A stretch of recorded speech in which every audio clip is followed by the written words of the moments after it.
Yung, nag-crave nga ako kahapon ng pansit canton, kaya yan, luto tayo. At inuna ko nang hiniwa ang mga gulay, kaya ng red pepper, tsaka repolyo. Yan. Pagkahiwa ko ng mga gulay, sinunod ko naman ang bawang at tsaka sibuyas na panggisa. Yan.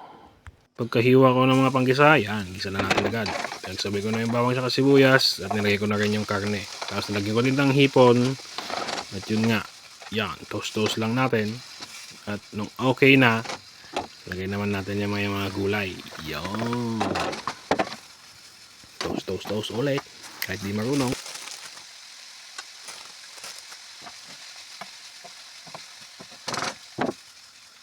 Lagay lahat ng gulay. Yan. Umpisa naman na natin timplahan. Lagyan natin ng liquid seasoning. Lagyan natin ng toyo ng girlfriend mo.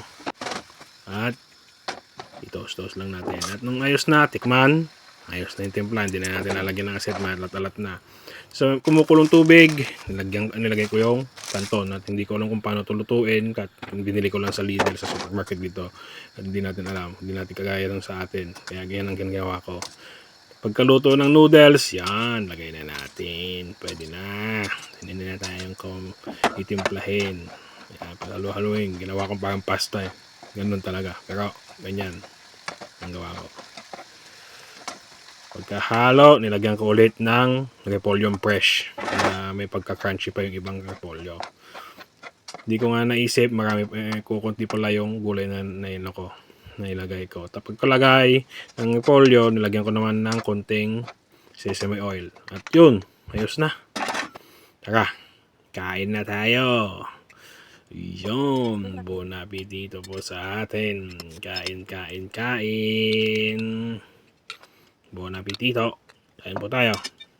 Yan talaga masarap na partner niyan.